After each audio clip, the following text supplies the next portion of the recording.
Well, today's episode is brought to you by the letter cappuccino.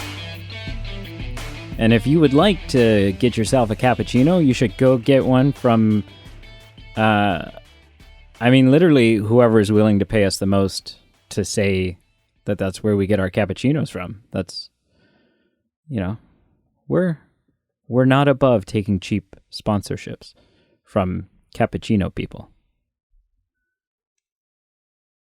Would you disagree? Ah!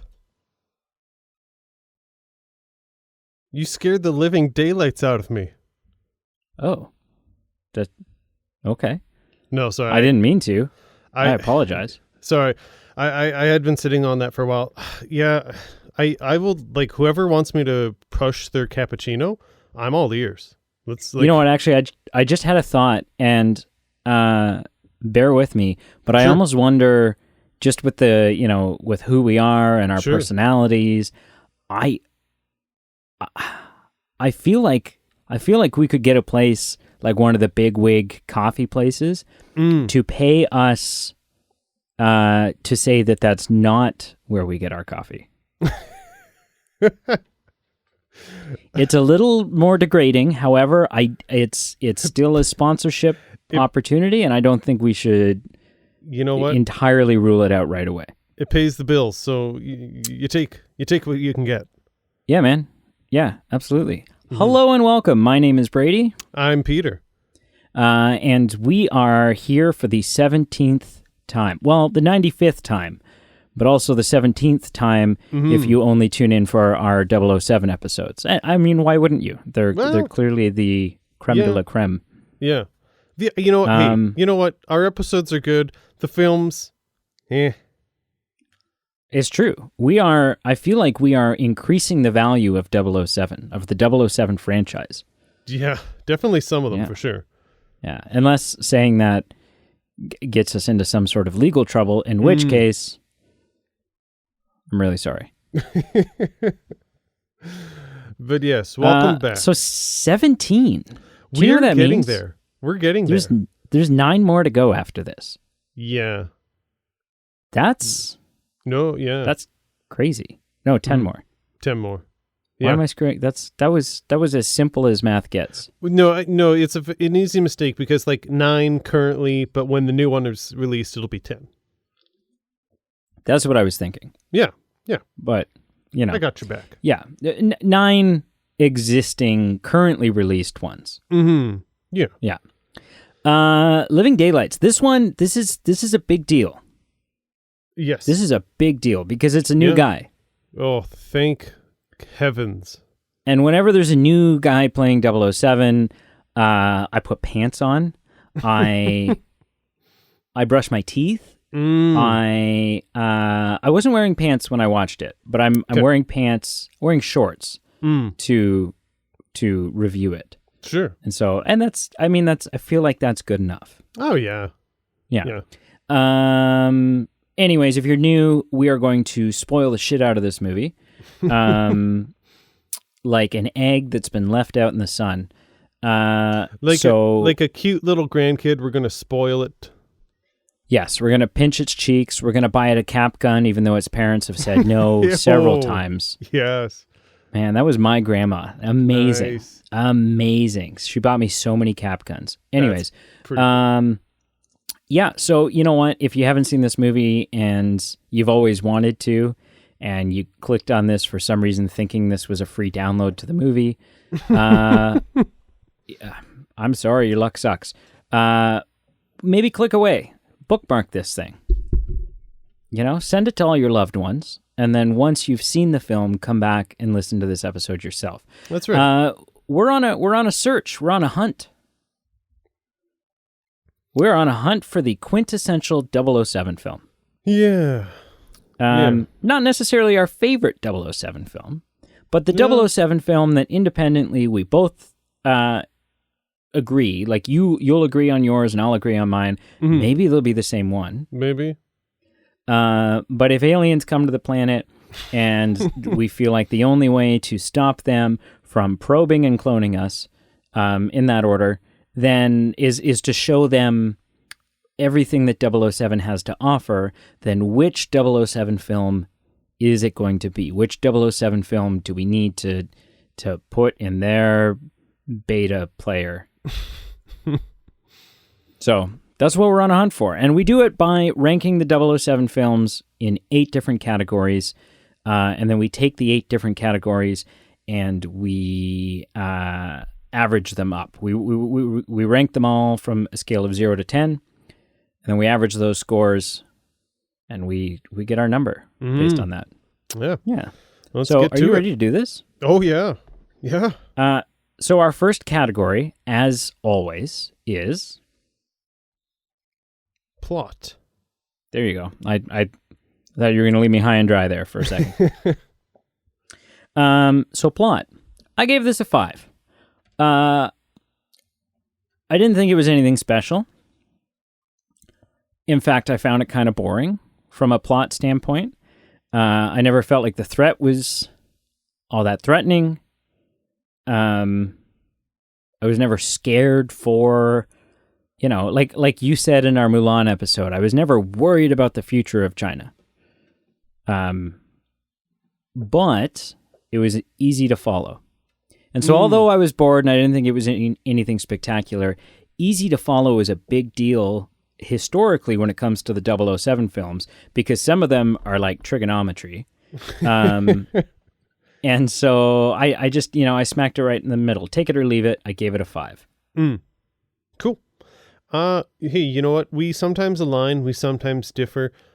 So far, so good. I also gave it a 5 out of 10. I thought it was respectable balance of action and storyline and generally, easily followable. There were a couple times I did cross-reference something on Wikipedia, but it's still an improvement from other points in the series. There were some, times I was scratching my head with the plot, like, when Bond had a bomb in a plane, like he was making a big deal about disabling it. I was like, you're in the desert, dude. Just throw it out the back of the plane and just let it blow. What's the big deal? And a few janky parts, like where Bond hops out of a Jeep that's out of a moving plane and he somehow survives it, and it's somehow more survivable than just landing a plane on a highway. So this movie wasn't without sin, but for the most part, it was passable and tolerable, and it got a 5 out of 10. Sure, that's fair. Portrayal of Bond. Now, I feel like this is everything here. Oh, yeah. Because that bag of pus that you squeeze from your infected ingrown toenail named Roger Moore is no longer with us. Yeah, there it is. I don't mean he's dead. Is Roger Moore alive? I think he is. He's no longer with us in the series. He's no longer with us in the series. And unlike Sean Connery, he's not going to make a return. Thank heavens. He's gone. He's just too old, man. Like his blood sugar, it just wasn't... Listen. I want to go on the record. I don't think he's too old as a human being, but I think he was too old to portray Bond. He was pushing 60, and he was still chasing, like, barely 20-year-old girls around. That was just a little too much. The Lord's 11th commandment should have been, thou shalt not collect a paycheck for playing 007 while also collecting an old age pension. That's something like that. That's all I'm saying. So this is a big deal. Timothy Dalton steps in. He's a much younger gentleman. Yeah. But I mean, it would have been difficult to go much older. Are you ready? I don't know. I gave this an 8. Whoa, and the reason why I gave it an 8 is because I loved it. Like there was no moment where I didn't like him as 007. Yep. And I was and he was a different 007 for sure. Yeah. Much more tactical, much more not necessarily mission focused, but felt higher trained in combat. Felt like this was a 007 who didn't stumble his way out of a martini bottle and into a position as a 00 agent. Right. He's been in the military. He's done like special ops and worked his way up to this position. Right. He knows his way. He's a guy I wouldn't want to go up against in a game of laser tag. Right. Roger Moore was not that, because he kind of just felt like, I would take my chances with you 10 times out of 10. You just kind of stumbled upon the job kind of thing. Right. I wouldn't want to go up against Roger Moore if I was trying to attract a female who was an eighth of my age. But aside from that, he didn't feel like a threat in any way. Right. And so, yeah. So I originally I was going to give Betrayal of Bond a 7. But, and here's a hot take for you. Sure. I have awarded this category 7 in the past. Okay. And I genuinely liked this portrayal better than any other portrayal we've had. And so by default, I had to go to an 8. Wow. So there you go. Suck on that, lollipop. That's a pretty big deal.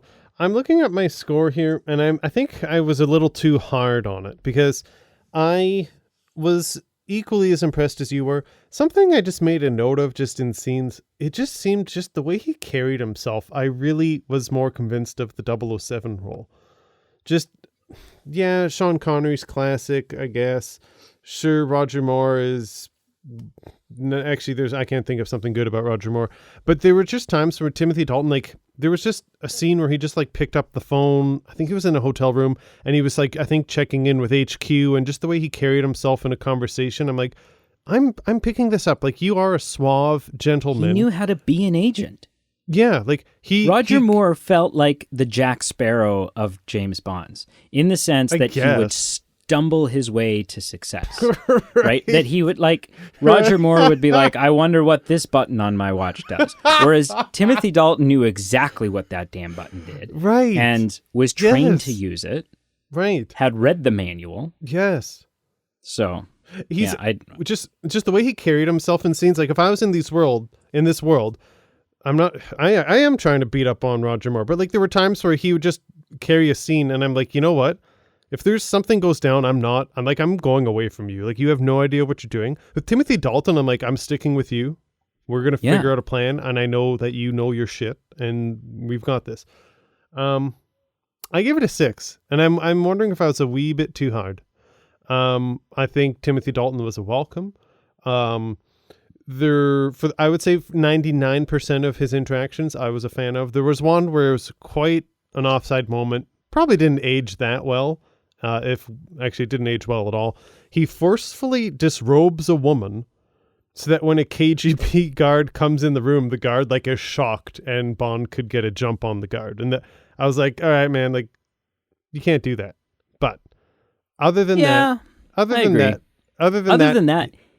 he was far less rapey overall. Oh, like, I didn't get get him pressuring women into sleeping with him.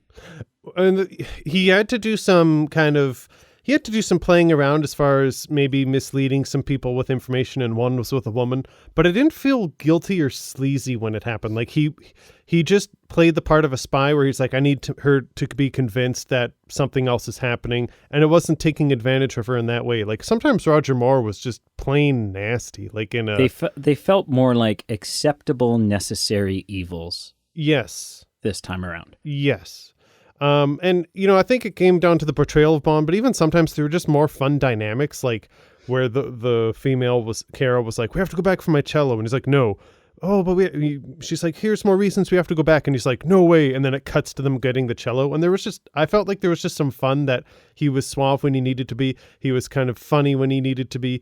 And yeah, I wish I should have given it a higher, but 6 out of 10 is still decent. Agreed. Okay. So next up we have villain. I gave it a 5. I never disliked the villain. I never thought, well, this is lame. Like, this is dumb. I'm not into this. But it was no Christopher Walken. It was no Christopher Lee. It was no Blofeld. It was just kind of, okay, it's another villain. He's a bad guy. He's got way too much money and wants to get more money and wants to rule the world. And don't we all? Like, I didn't, I watched the trailers for No Time to Die, and I look at Rami Malek and I think, ooh, like, you're a character. Yeah. You're a supervillain. And I just didn't get that this time around. So I gave it a 5. No. Again, it's just average. It wasn't subpar, I don't think. I don't think it was subpar. But, if it was a report card, I would say satisfactory was the, right. I got a lot of those. Couple needs improvements. Nothing was ever excellent and rarely good. I give it a little bit lower. I gave it a 3 out of 10. To me, I ultimately was just like, meh. He was a bit of a double crosser, so it came as a bit of a surprise, but I kind of feel like we used Jack Sparrow as a comparison before. I feel like he was kind of like that. Like, he was scheming to a degree, but he was just kind of a bimbling twit at some points, just in that he just he was just kind of dull. He wasn't really planning 3 steps ahead. He was just kind of planning at the same time as Bond. And then when things would blow up in his face, he'd pretend, oh, hey, James Bond, I've been held captive here for 2 weeks. Oh, thank goodness. Like, he never was menacing. He never was overwhelming. And he was Christopher Lee. Pretty spineless. Yeah, I think that's a good way to put it. I think so. So, yeah, I give it a 3 out of 10. I wasn't impressed. We've had worse, but we've had much better. We've had much worse, but we've definitely had much better. Next up, gadgets. So it's no surprise if you've listened to any of these episodes that this is a category that I hold with high esteem. Yeah. This can make or break a Bond film. For sure. I gave this an 8. I mean, this film is worth a watch just for that damn car and all the sequences with the car. Yep. Oh my gosh. We have a spy car. We have a car that has gadgets that shoots lasers out and seamlessly cuts enemies' cars off their chassis. I just, and then the skis come out. He presses another button and the skis come out, and the turbo rocket shoots him up and ramps him over the whole thing. And then the car's got a self-destruct. Of course the car has a self-destruct. Right. Yeah, for sure. Everything about it just felt, and then, you know what? And I did although it seemed a little quirky, I liked the whole little, the nerve gas and also explosive, the whistle activated device. Yep. And that depending on what song you whistled, it would do a different thing. And I thought that was so brilliant because unless you know which song to whistle, this little device isn't going to do anything. It just looks like it looks like nothing. It looked very unsuspecting to the naked eye. Oh yeah. I gave this an 8, man. I was thrilled. I was shaking with excitement at several points in this film due to the use and representation of gadgets. Very cool. I was not too far off. I gave it a 7. Very impressed. Everything from in Q's lab, we've got the 80s style ghetto blaster that's also a rocket launcher. One of the villain's henchmen had these milk bottles that were also grenades. I thought that was kind of neat. I'm counting that as a gadget. I too enjoyed the whistle initiated weapons, but I think the real bread and butter for this, you hit on it, the Aston Martin returns. Oh my gosh. Even just the Q saying it has a new coat of paint, and it's not just the new coat of paint. We've got Yeah, we've got the wheels, metal piercing lasers, even the tires with protruding spikes for ice travel. And I loved on the windshield, there were like the digital targets and readings displayed on the windshield, which I thought was it had great. like a heads up display. Yeah. So yeah, everything in this I absolutely loved. I wasn't clear. This is just a side note. It's not really a gadget, but was it a real heart or a fake heart that they used? They were transporting diamonds and it was like mixed in with ice. Regardless, not important. I thought the gadgets were great and I'm comfortable with what I gave it. I gave it a 7. I don't think it was higher, but I'm very pleased with this film's gadgets. And you know what? Even if the car didn't have any gadgets, it's still a bitchin' car. Like it still would have been, even if it was just car chases. Just the fact that he was in an Aston Martin. Yes. Yep. Would have warmed my heart. Right, exactly. So fights in action. Mm-hmm. I mean, the fights and the action were so closely tied into the use of gadgets, right? So you've got the car chase and you've got all this stuff going on. I also gave it an 8. I was like, to me, the two categories were just married to each other. They went hand in hand. And so, yeah, I had trouble distinguishing the two categories enough to give them separate scores or to rank one higher or lower than the other. So it also got an 8. Wow, fair enough. Okay. I was a bit lower. I gave it a 6 out of 10, so it's still over the midway point. For the most part, no complaints. Again, it was tolerable, relatively decent. I thought there was a cool sequence where there was a plane taking off and Kara drives this Jeep into the back of a moving plane. And there were some scenes like that where I got a kick out of it. I think I objectively gave it a bit lower than I might have otherwise. There was just one poor cut scene in the climactic action sequence. And I just want to walk through the listener with this scene. I don't know if you were bothered by it as much as I was. There's a construction vehicle driving by one of the people in this fight sequence. People throw grenades at the bucket of this construction vehicle, and the machine is like moving towards like a tent of some sort. And then the camera cuts to then the same vehicle, but it's clearly just parked in place. And before it was moving, like in the scene, it just cuts and it's parked in place.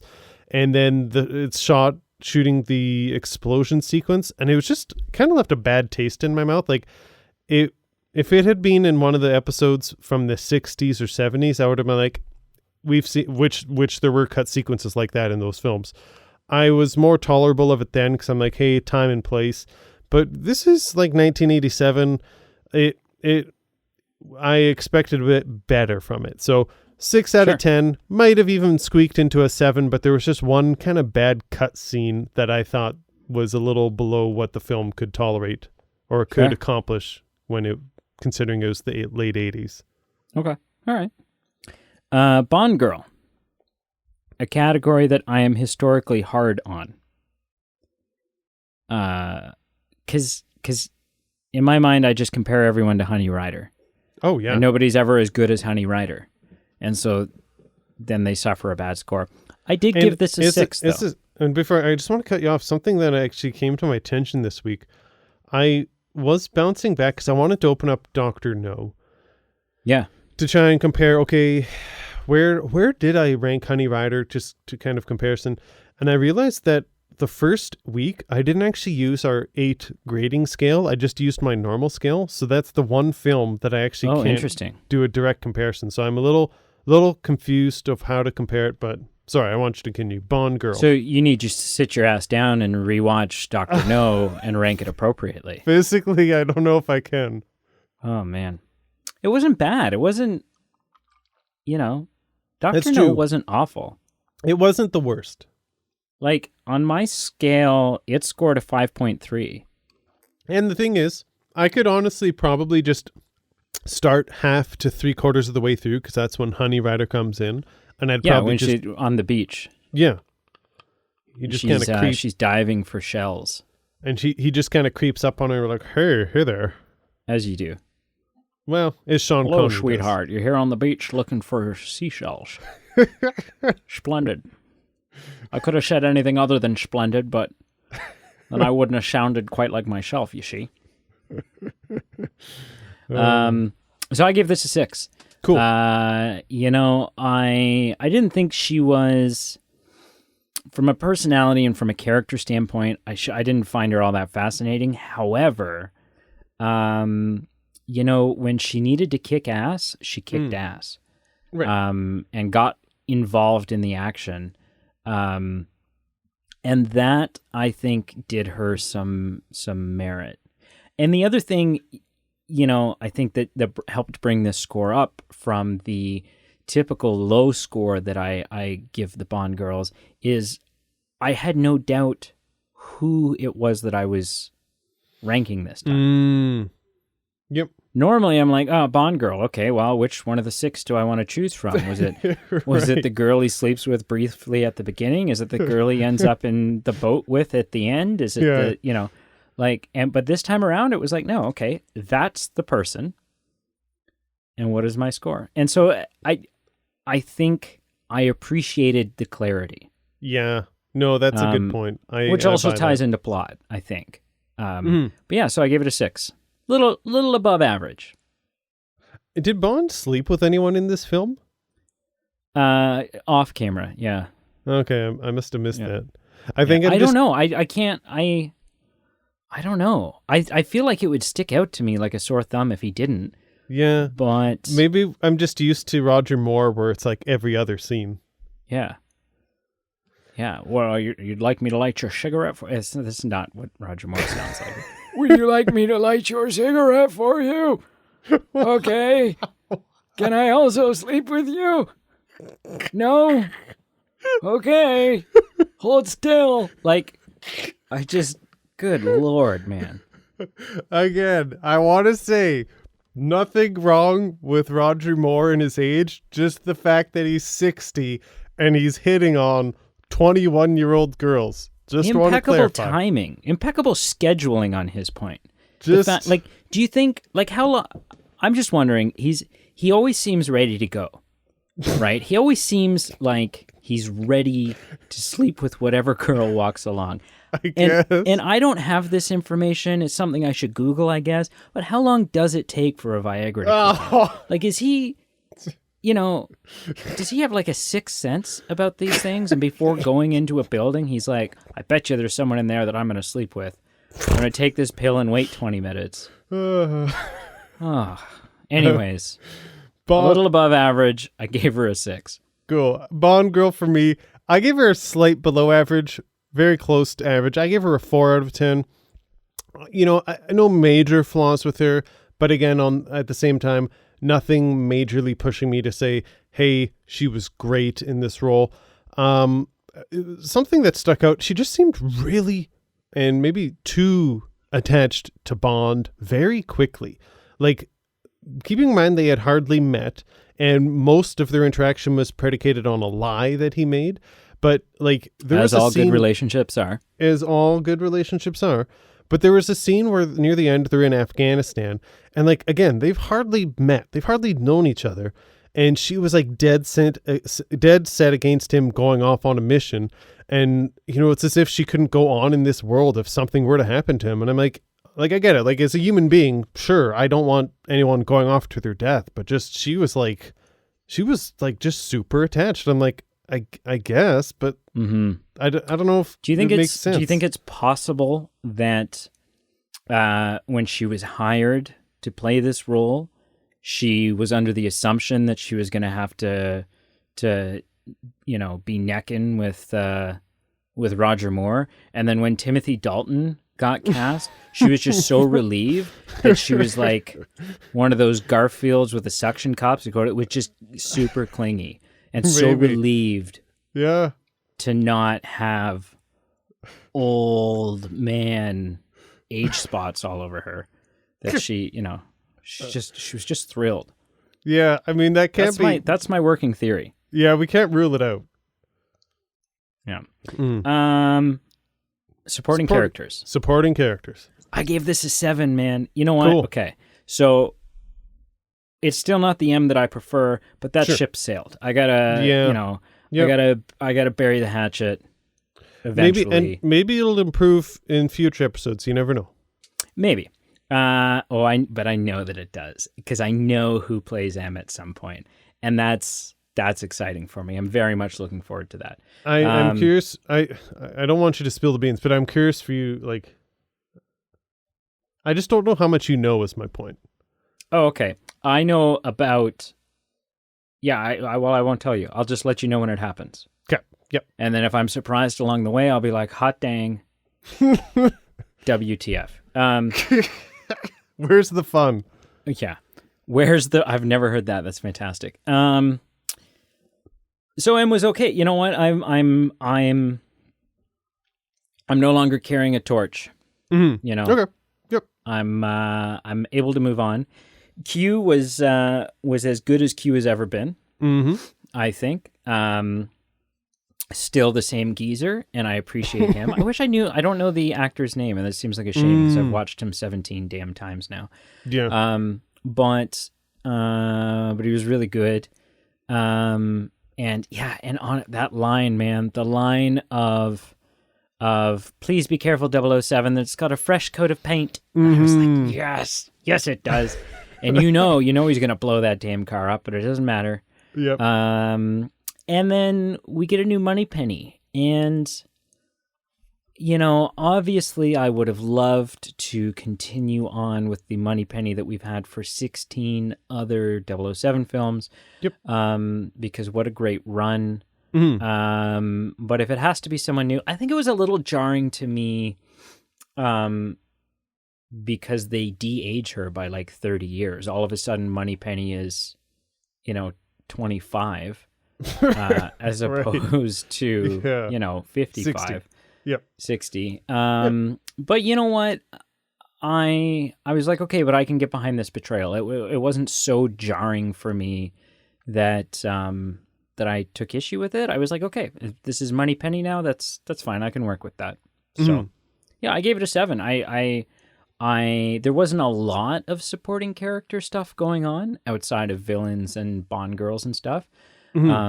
But what was there, I felt like was really strong, and everyone played the role that they needed to play. No, that's fair. I give it a 5 out of 10. A couple categories I'm wondering if I was a little too hard on, but You say 5 that a out lot. of 10. 5 out of 10. My reaction was Moneypenny, like, you look about 40 years younger. What facial cream are you using? Yeah, good Lord. Thanks, Maybelline. Goodness. But yeah, Q is back. His lab was great. Loved it. When the opening credits rolled, my eyebrows raised, and I was like, John Rhys Davies, you say? So that was great. Yes. Of note, Felix Leiter's back. He's portrayed by about the 17th different actor. Good Lord. Honestly, it's the Defense Against the Dark Arts role. It's cursed. No one can do it twice. Of note, though, to any Lost fans out here, this guy was actually a big deal. So this actor, John Terry, who portrayed Felix Leiter, was actually a very key and a very recurring character on ABC's Lost. He actually played Jack's father, Christian Shepherd. So to me, it had some significance because I'm a huge Lost fan, and I was like, "Hey, okay. it's you! It's It was you!" a friendly face. It was a friendly face. So, But 20 years younger. He was. It took me a minute. I'm like, he looks familiar. Oh, if I were in charge, if I was Mr.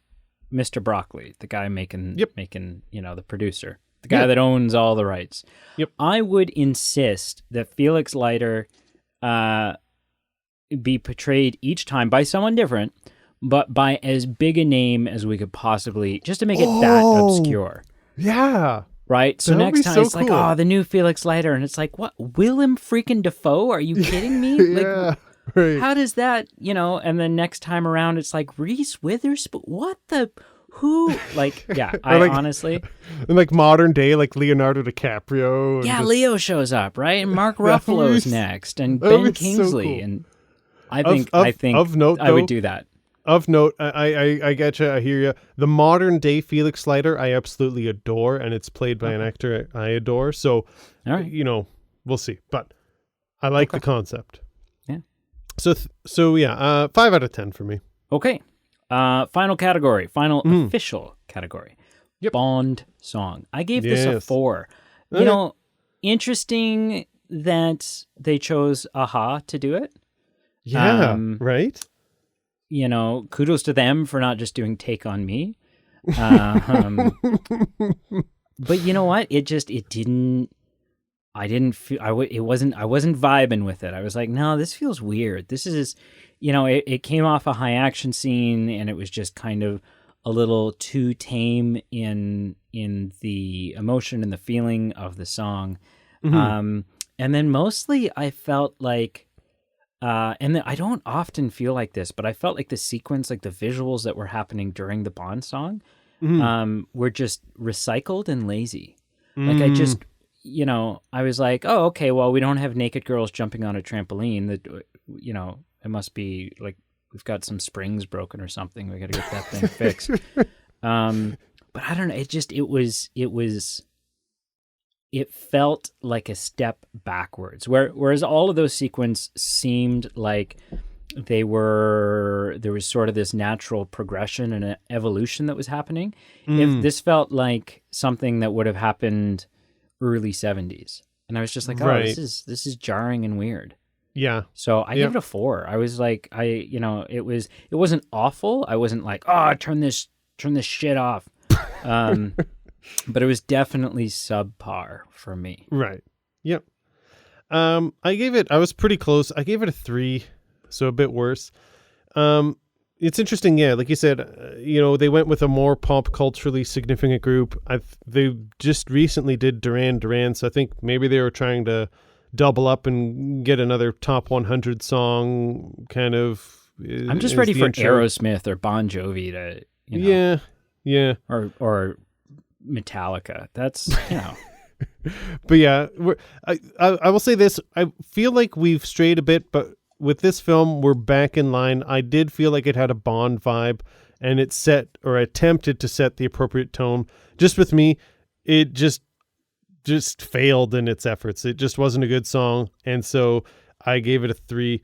The one thing I will say about the soundtrack on a positive note, we're using the tools that we have. And in this case, it's the 007 theme played during fights and action sequences. It's a welcome sound. If you have this asset, use it. And this film certainly did. They had jazzed it up a bit. Definitely in its favor. Every time I put the next James Bond film on, which I look forward to, I've got a group of people that I'm watching it with now. And we get a real kick out of it. Every Friday night. That's my Friday night activity. We sit down, we watch the next 007. Nice. Yeah, but every time I put it in, and I know that a 007, the new Bond song is coming. Mm-hmm. Yeah. The only thing I can hear in my head is bum bum bum bum bum bum bum bum bum bum bum bum bum, because the Live and Let Die thing won't leave my head. I'm like, it is the Honey Rider of Bond songs. You're right. It's just so good. I envy you. I wish I had that problem, or I wish I had that circumstance. I've had the A View to a Kill song stuck in my head for a week, and although it wasn't bad, it's not good. It's no Live and Let Die. No. Yeah. Okay. Yeah. Witty, sarcastic one-liners. Yes.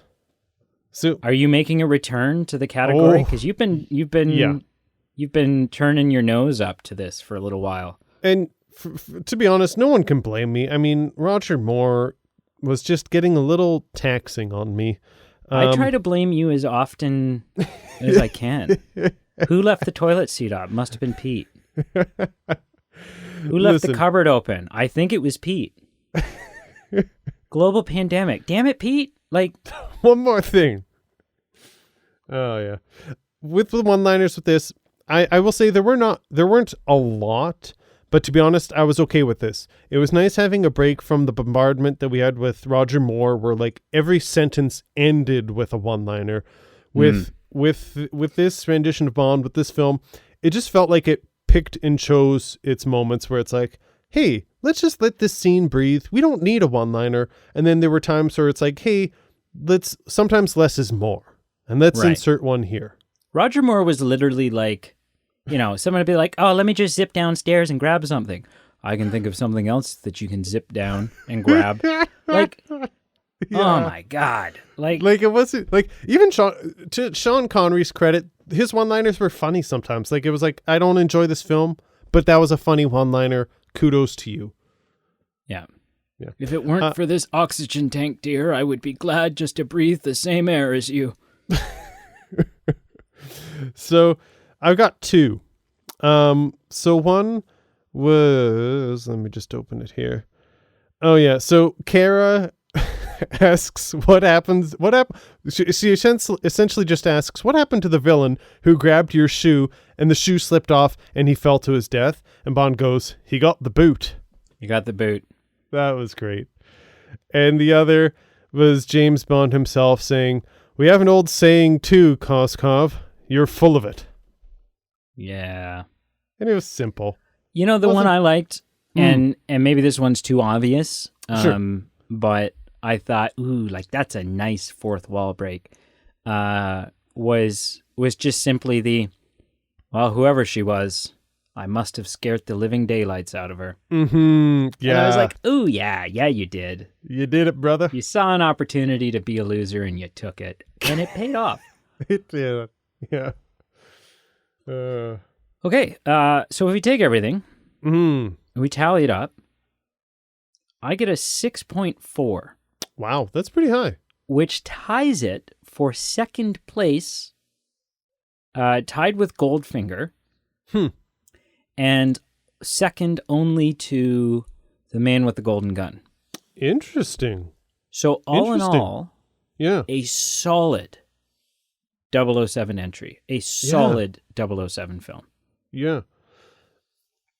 With this film, I gave it a 4.8. Okay, so a little under average. Just a pinch under. Just a touch. And I feel unfortunate because that score doesn't reflect my appreciation of this film, because I'm not even joking. I breathed such a sigh of relief when I watched this film. Like, I felt like a brand new man. I was like, I'm done with the 7 Roger Moore films. We're on to something new. And I honestly thought this film was moderately enjoyable, like for what it was. And I didn't regret. I wasn't filled with regret after watching it. So I'm a little disappointed that it only got a 4.8, but that's good. You know what, though? That's because your emotions are subjective. Yeah. And this ranking system is 100% perfectly objective. It's not, but... No, but it's the best we've got. For me, it's more middle of the pack. I think it's in like the 7 to 9 range out of the 17 films. Okay. Yeah. So it's kind of middle of the pack. Yeah, which is not misrepresentative of, I don't know. It's the most I've enjoyed one. Mm-hmm. But I still don't, I'm not disappointed that it didn't get first place. Because I will concede, okay, you know what, but maybe this isn't the quintessential 007 experience. Sure. So. No, I buy that.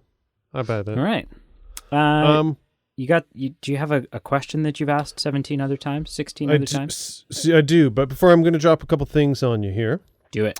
Like an anvil on a coyote. So this was the last film to use a title of an Ian Fleming story until we jumped to 2006 with Casino Royale. Oh, interesting. Okay. Mm-hmm. And then I'd like to... Yeah. I like to touch on a bit why each Bond quit. Apparently A View to Kill, which was the previous film, had some financial and critical disappointment. So when working on the scripts for the next film, apparently Roger Moore claims that it was his intent not to reprise the role. And at the time when this film was released, he would have been 59. So he, according to him, he chose to retire after 12 years and 7 films. Apparently Albert Broccoli claims that he let Moore go. So maybe a bit of differing opinions. Bought him a pair of Doc Martens and just said, look, you've had a good run. Or, well, a walk. Sort of a crawl. Bit of a limp. Mm-hmm. Of note, some notable people who were considered but not obviously not chosen for the new carrying of the torch of James Bond. Mm-hmm. The first is interesting, and we will hear from him again. Pierce Brosnan was considered. The second one, it sounds like the creative team was not into this one, but the studio was just from a, hey, cash cow, let's pump this thing as much as we can. Apparently, Mel Gibson was considered. But he's not even English. Yeah, but neither's Pierce Brosnan. What is Pierce Brosnan? Is he? I believe he's Irish. I'm doing a quick search. I mean, Sean Connery's Scottish. So, okay, yeah. That's totally... Yeah. You just have to be... I guess he's not English, but he's from the UK. Yeah. He's UK-ian. Yeah. So, yeah, Mel Gibson, Pierce Brosnan, considered, but obviously not chosen. All right. Yeah, that would have... Yeah, I don't know. Yeah. And obviously, why each Bond quit. I forgot, I realized it had been a while, but 12 years and 7 films is a lot. It is. For Roger Moore. That is a lot. For one old frail man, that is a lot of... It's a lot of film. Yeah. All right, so The Living Daylights, film number 17. Where do you think it ranks on the tomato meter of all the James Bond films? Top 10, middle 10, bottom 10. I'm going to go middle 10. Okay, you are correct. Okay. I'll give you what are my options, Johnny? Your options are 12th, 17th, 18th, and 20th. Oh, it's too poetic not to say the 17th. Okay. You're wrong. It's the 12th. Oh, okay. So the 12th. And to be honest, I can live with that. Yeah. This might be... I've lost faith in the Rotten Tomatoes ranking of these films. Oh, and so that's why I didn't think it could be the 12th, but I'm happy with that answer for sure. Because I'm looking at them, and most of them, either I'm disappointed with how low it is or disappointed with how high it is. This one I'm just so okay with. Yeah. Yeah, you're like, you know what? A little bit better than average. Yep. In the top half, but room for much better. Yes, exactly. Okay. That's fair. Yeah. And of note, it was 72%. Oh, okay. Yeah. See, that's higher than what I've scored it. Right? My 6.4 is technically 64%. Yeah, some might say that. Yeah. I did. Just did. Some others might say that. Yeah. Mm-hmm. Okay. Well, kiss the neck of this thing and send it home for the night. I will. So for those who haven't done so already, please check out our links below: Facebook, Instagram, Twitter. Do it. Like, follow, subscribe if you haven't done so already. Wherever you're listening to us, rate and review us properly or positively. We really appreciate it. Improperly. Well, knock it off, all you improper reviewers. God, get your friggin' act together. You can check out our link below if you want to support us on Patreon, or check out the merchandise page if you're feeling at that level of support. If you're not there yet... Even if you don't want to support us on Patreon, you still can. You can, yeah. You can. By all means. It's okay. If you're not at that level of support, no sweat. Thank you so much for listening. That is all the support we want in the world. And just even a like and a comment means a lot. We love hearing feedback from you. Yeah. I don't know, but I'm dripping in sweat. You're talking about no sweat. I'm dripping. I'm wearing a hoodie. I drank a hot drink. I normally drink a cold caffeinated drink. I drank a hot caffeinated drink. So I think the caffeine's making me sweat. The warmness of the drink is making me sweat. The confined small space that I'm recording in is making me sweat. And the fact that I put a hoodie on before we started recording and was too afraid to take it off for fear that I would make a lot of noise, my back is like Niagara. Right. It's gross. It's pretty gross. Aye. If someone were going to lick my lower back, I would advise against it. I would say, "No, sweetheart, Pete, let's just wait. I'll shower, then you can, still not lick me. That's weird. That's what people have cats for. Go lick your cat." I'm not allowed to own I'm not allowed to own pets. I don't. Yeah. That's okay. Bye.